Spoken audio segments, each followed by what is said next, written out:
Hey, so what do you want to do tonight anyway, man? Oh, well, man, let's go see Men in Black International. Oh, come on, man. Look, I got all dressed up and everything. I know, and you look fantastic, but look, I'm just not that big a fan of the series, to be honest with you. I mean, they're not bad movies. Like, the first one was, such a major 90s cinematic hit, but... Yeah, look, I see what you're saying, yeah. The second one wasn't that great, and to be honest, I never even saw the third one, so... Yeah, I don't know, I'm just not really that enthusiastic about seeing it. Yeah, well, can you just look into this for a second for me, please? Yeah. Hey, do you want to go and see Men in Black International tonight? Yeah.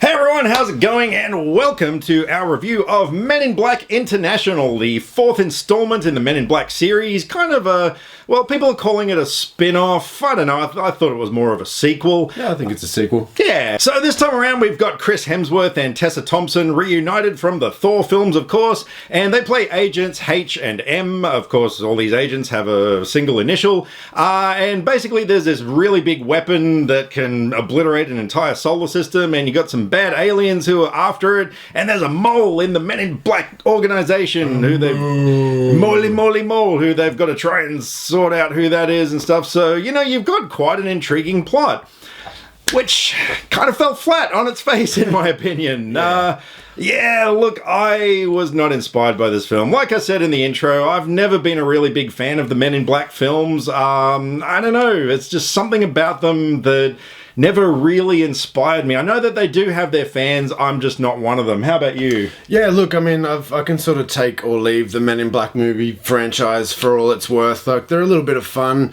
It was, sort of a nostalgia hit from the Will Smith, Tommy Lee Jones days sort of thing, and they're extending on that, but unfortunately it is a very, very copy-paste type deal we're dealing with here. Yeah, definitely. So look, to be honest, I wasn't even going to see this film. I didn't even see the third one, but yeah, big thank you to Karen from Sony Pictures for sending us an invite to a preview screening of it, which was really the only reason I went. As far as things I liked about the film, I mean, it looked good. Like, the production design, it was colorful, it was vibrant, the cinematography was pretty decent. I thought the chemistry between Hemsworth and Thompson was, it was good. I mean, like, these actors, of course, have, worked together before, so you'd sort of expect it should be that. good. Yeah. So it should be good with those two, right? Exactly. The rest of the cast, we had people like Liam Neeson and Emma Thompson, and a whole bunch of other cool people. And the movie tried. Like, I didn't loathe the film or anything like that. Like, you could, at its core, like I said, the story had potential. Everything in this thing had potential.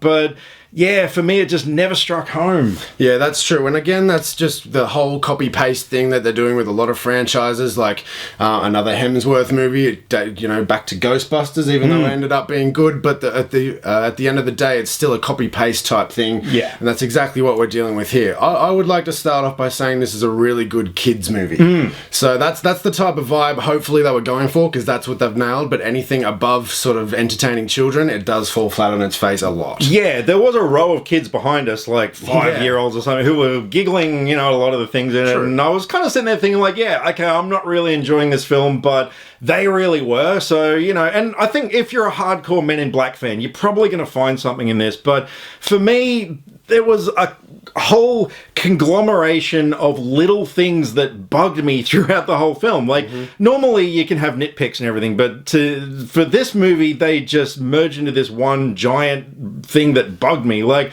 for instance, there's this little alien character named Pawnee, and when Tessa Thompson first gets the character, like, she puts him in her breast pocket. And so I'm sort of keeping an eye, like, there should be like a bulge or something there, but there wasn't, like, for several shots afterwards. Then he emerges his head out again, and I was sort of like, okay, that's not good. He does keep an eye on the bulges in films. Sitting next to him, he does... You're going to edit that out of And, there's other little things like, this big action sequence, which you've seen in the trailer against those two twin alien bad guys. This big action fight out thing happens in the middle of the street, but there's no one around. This is like downtown London, and there is not a single bypasser or anything on the street, and in that scene as well, like, and again, it's in the trailer, so it's not a spoiler, like, Hemsworth says to Thompson, like, take out the fuel tank cover thing, so she pulls out a weapon, cool, then the bit in the trailer where he says, rearview mirror, and she's like, what am I supposed to do, throw it at them? And it's like, well, you've just pulled a weapon out of a petrol tank. Why are you so surprised that... So I don't know if it was edited out of sync or something, but... And yeah, there was just lots of little things that grew together into kind of an unlikable experience for me. Yeah, into a little bit of an obnoxious attempt at trying to be a worthy installment into this franchise. Because so now that we're focusing on things that we didn't like, so Chris Hemsworth's character is meant to be sort of obnoxious. They touch on it very slightly that he's changed sort of thing, and I won't go into why, but the execution of his character, I mean, the lead character in a movie you're meant to like, and it's really hard not to like Chris Hemsworth. He annoyed me from the start. But he's very annoying in this movie, and I think it's got a lot to do with just the lazy kind of writing. So one thing that was huge for me, so our main antagonist in the movie, The Hive, I still don't really know what that is, and I have seen the movie from start to finish, and that's a huge thing. Like the main big bad, what the heck is it? Exactly. If you don't have a compelling antagonist, and